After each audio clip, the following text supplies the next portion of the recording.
Hello students, welcome to वीएमएजू class.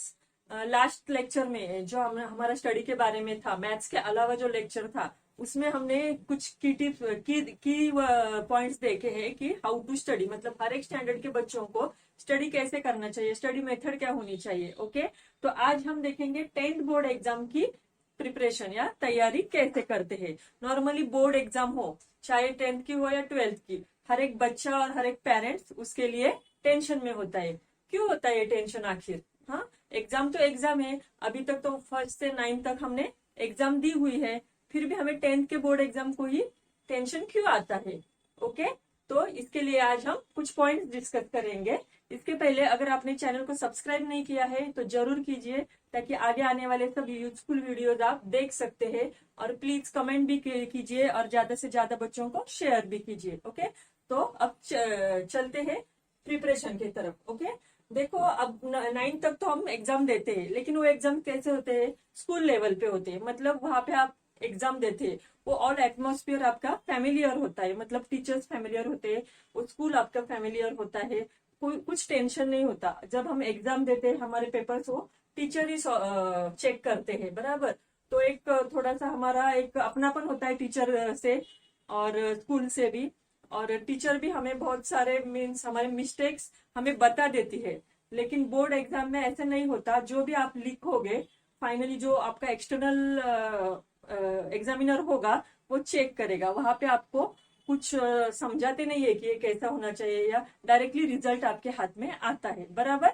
हमारे paper जब हाँ एक्सटर्नल टीचर के पास जाते हैं तो एक्सटर्नल टीचर उस पेपर को चेक करते समय कौन कौन से पॉइंट देखता है, या फिर हमें कैसे मार्क्स मिलेंगे, मेरा आंसर उनको पसंद आएगा या नहीं आएगा, ये सब हमें दिमाग में हमारे दिमाग में आता है और हमें थोड़ा टेंशन आता है। लेकिन अगर आपका प्रिपरेशन अच्छा हो, आपका पेपर सॉल्विंग का प्रैक्टिस अच्छा हो, तो इसका टेंशन लेने का कोई भी जरूरत नहीं है। ओके, तो देखो अभी तक तो आपने एक अलग में एक फिक्स मेथड होगी आपकी स्टडी करने की, लेकिन अब आप बोर्ड की एग्जाम देने वाले हैं, बराबर। तो बोर्ड की एग्जाम देने के लिए आपका स्टडी मेथड भी कुछ अलग होना चाहिए। मतलब अब तक जो आप स्टडी मेथड यूज कर रहे थे, माना कि वो सही भी होगा, लेकिन उसमें भी कुछ इम्प्रूवमेंट होनी चाहिए, ताकि आप ज्यादा से ज्यादा स्कोर कर सको। अभी आपको फर्स्ट ये डिसाइड करना है कि मेरा गोल क्या है, मतलब मुझे कितने मार्क्स चाहिए। ओके, बच्चों को और पेरेंट्स को ये देखना चाहिए कि कैपेसिटी कितनी है, हमारी कैपेसिटी कितनी है, मतलब मैं कितना अच्छा स्टडी कर सकता हूँ, या मैं कितने मार्क्स ला सकता हूँ बोर्ड एग्जाम में। तो अपनी कैपेसिटी पहले पहचानिए और एक गोल अचीव कीजिए। हाँ, और उस गोल तक मुझे जाना है तो मुझे क्या वर्क करना चाहिए, कितना हार्ड वर्क करना चाहिए, ये भी बात मन में ठान लो। ओके, अब देखिए आप अगर अभी तक की जो स्टडी मेथड आप यूज कर रहे हैं उसमें थोड़ा और इम्प्रूवमेंट किया, मतलब अभी नेक्स्ट ईयर मार्च में अगर आपका बोर्ड एग्जाम है तो आपको अभी से प्रिपरेशन करना चाहिए, मतलब 8 से या 10 महीने पहले ही बोर्ड की एग्जाम की तैयारी शुरू करनी चाहिए। जो भी आपको मेथड यूज करनी है या जो भी इम्प्रूवमेंट करने हैं अपने स्टडी में, वो सब आपको अभी से करना है। ऐसा नहीं है कि मेरे एग्जाम है अभी 15 दिन के बाद और मैं अभी कुछ तो अलग करने जा रहे हैं, ऐसा बिल्कुल नहीं करना चाहिए। तो 8 से 10 महीने पहले ही आपको इसकी तैयारी की शुरुआत करनी चाहिए। तो ये बात पेरेंट्स और बच्चे दोनों ने भी ध्यान में रखनी है कि जो भी आपको एक अलग नया मतलब स्टडी मेथड यूज करना है या कुछ इम्प्रूवमेंट करना है तो अभी से शुरू कीजिए। ओके, तो सबसे पहले स्टडी प्लान में आता है कॉन्सेंट्रेशन ऑन स्टडी। ओके, तो कॉन्सेंट्रेशन हमारा होना चाहिए स्टडी में, मतलब क्या? समझो हमें एक आधा सब्जेक्ट है कि जो अच्छा नहीं लगता या उसमें इंटरेस्ट नहीं आ रहा है, तो क्या होता है, वो हमारा कंसंट्रेशन नहीं हो पाता उस सब्जेक्ट का स्टडी करते समय। लेकिन ये गलत बात है, आपका इंटरेस्ट डेवलप होना चाहिए। ओके, कौन सा भी सब्जेक्ट बोर होना नहीं चाहिए आपको, हर एक सब्जेक्ट में आपको अच्छी तरह से इंटरेस्ट लेना चाहिए। तो इसके लिए आप क्या कर सकते हो, तो कंसंट्रेशन बढ़ाने के लिए आप योगा का भी हेल्प ले सकते हो। योगा करो और मन को फ्रेश करके आप अच्छे से, मन और तन दोनों को फ्रेश करके आप कंसंट्रेशन बढ़ा सकते हैं। ठीक है, दूसरी बात है टाइम मैनेजमेंट। अब जब आपका ये बढ़ रहा है, मतलब इंटरेस्ट बढ़ रहा है आपके स्टडीज में, तो अभी आगे की बात आती है टाइम मैनेजमेंट। ओके, तो टाइम मैनेजमेंट आपको कैसे करना चाहिए, मतलब अगर आप कुछ होमवर्क के लिए टाइम दे रहे हैं तो कितना देना चाहिए, या आप ट्यूशन के लिए जा रहे हो, या कुछ क्लास वर्क कर रहे हो, या फिर अपना खुद का सेल्फ स्टडी कर रहे हो, तो हर एक थिंग के लिए आपको क्या करना चाहिए, प्रॉपर टाइम मैनेजमेंट करना चाहिए। अंडरस्टूड? तो proper time management is also important in the preparation of the for the board exam. Okay, time management जितना अच्छा है, जितना कम से कम टाइम में आप ज्यादा से ज्यादा स्टडी कर सकते हैं, वो आपके लिए बेनिफिशियल हो सकता है। ओके, नेक्स्ट आता है हमारा स्टडी मेथड। कॉन्सेंट्रेशन हो गया आपका स्टडी में, आपका इंटरेस्ट बढ़ रहा है अभी स्टडी में, बाद में आपने टाइम मैनेजमेंट भी किया, अभी स्टडी मेथड क्या होनी चाहिए। लास्ट की टिप्स में मैंने बताया था आपको कि आपकी स्टडी मेथड कैसे होनी चाहिए, मतलब हर एक क्वेश्चन के आंसर देने के लिए आपको वो टॉपिक बार बार पढ़ना चाहिए, मतलब start from the first line of the lesson every time when you are going to answer the question. Similarly यहाँ पे भी आपको क्या करना है, जब आप लेसन के नीचे के क्वेश्चन सॉल्व करते हो, तो आपको ऊपर से फर्स्ट लाइन से क्या करना चाहिए, लेसन पढ़ते जाना चाहिए। लेसन पढ़ते पढ़ते आपको जहां पे उसका आंसर मिलेगा वहां पे मार्क करो।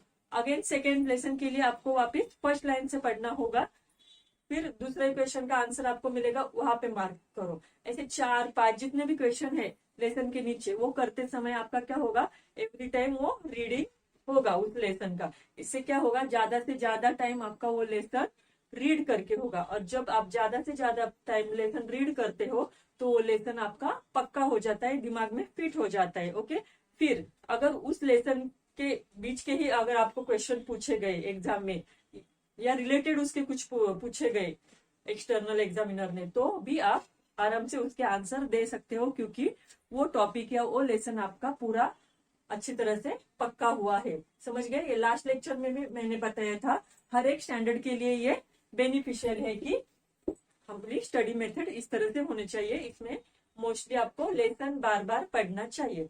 अंडरस्टूड? नेक्स्ट आता है पेपर प्रेजेंटेशन। अब आप क्या कर रहे हो, क्वेश्चन के आंसर प्रिपेयर कर रहे हो, लिखने की भी प्रैक्टिस कर रहे हो। और एक बात इसमें और बताती हूँ मैं, जो आप लेसन बार बार पढ़ते हो वो अपनी भाषा में आप आंसर लिखने का प्रयास करो। मतलब क्या, जो भी क्वेश्चन आंसर है तो वो आपको अपनी भाषा में उसको लिखना है एग्जाम में, क्योंकि क्या कर रहे हो आप, स्टडी जो पढ़ाई करके कर रहे हो आपको पेपर पे लिख के बतानी है। ओके, तभी आपको मार्क्स मिलेंगे ना, जब आप लिखेंगे प्रॉपर तरीके से लिखेंगे तभी आपको उसके मार्क्स मिलने वाले हैं। सो क्या करना है आपको, जो भी आंसर आप लिख रहे हो वो अपनी भाषा में अच्छी तरह से लिखना चाहिए, कि ताकि आपका जो भी उसका कंसेप्ट है आंसर का, वो सामने वाले को या एग्जामिनर को समझ में आना चाहिए। ओके, तो आंसर अपनी खुद की लैंग्वेज में लिखना बहुत ही जरूरी है, not right directly from the text book. Next है पेपर प्रेजेंटेशन। पेपर प्रेजेंटेशन एक बहुत ही स्पेशल बात है बोर्ड एग्जाम के पेपर्स लिखते समय। अभी तक तो आप 9th तक के पेपर्स जो लिखते हैं उसमें ज्यादातर प्रेजेंटेशन मैटर नहीं करता है, लेकिन paper presentation in the board exam is very important point, because paper presentation से एक तो आपका हैंड राइटिंग देखा जाता है कि कितना अच्छा है, उसके बाद क्या होता है आपने वो प्रेजेंट कैसे किया है, नीट है, क्लीन है, सब आपका पेपर जो दिख रहा है बोर्ड का वो बिल्कुल ही अट्रैक्टिव होना चाहिए। जो भी कुछ डायग्राम निकालते हो या जो भी कुछ फिगर निकालते हो, कुछ भी हो, जो भी आंसर लिखते हो वो बहुत ही मतलब क्या अच्छी तरह से वो आपको प्रेजेंट करना है, उसके लिए भी मार्क्स होते हैं। समझ में आ रहा है? जितनी अच्छी हैंड राइटिंग हो उसके लिए भी बोर्ड एग्जाम में मार्क्स दिए जाते हैं। ओके, नेक्स्ट है paper solving and paper checking. ये सब होने के बाद मतलब आपको समझ में आया कि पेपर कैसे सॉल्व करना है, आंसर कैसे लिखने हैं। ओके, आपका इंटरेस्ट बढ़ रहा है अभी स्टडी में, आप अच्छी तरह से मैनेज कर रहे हो। अब आपको क्या करना है, जो भी पेपर है, पिछले सालों के जो भी पेपर है, उनका हर एक सब्जेक्ट के लिए आपको प्रैक्टिस शुरू करना है। मतलब क्या, आपकी जब तैयारी होगी पूरी तो आपको लास्ट 2 मंथ्स में अभी पेपर प्रैक्टिस स्टार्ट करना है। मतलब आपकी जब प्रीलियम होगी तभी से आप पेपर प्रैक्टिस की तैयारी शुरू करो। वहां पे आप देखो कि दिए हुए टाइम में मैं मेरा पेपर पूरा कर सकता हूँ या नहीं, मुझे टाइम कम पड़ रहा है या मेरा टाइम बच रहा है, ये सब आपको देखना है। ओके, तो पेपर सॉल्विंग करके आपको ये सब बातें समझ में आएगी। अंडरस्टूड?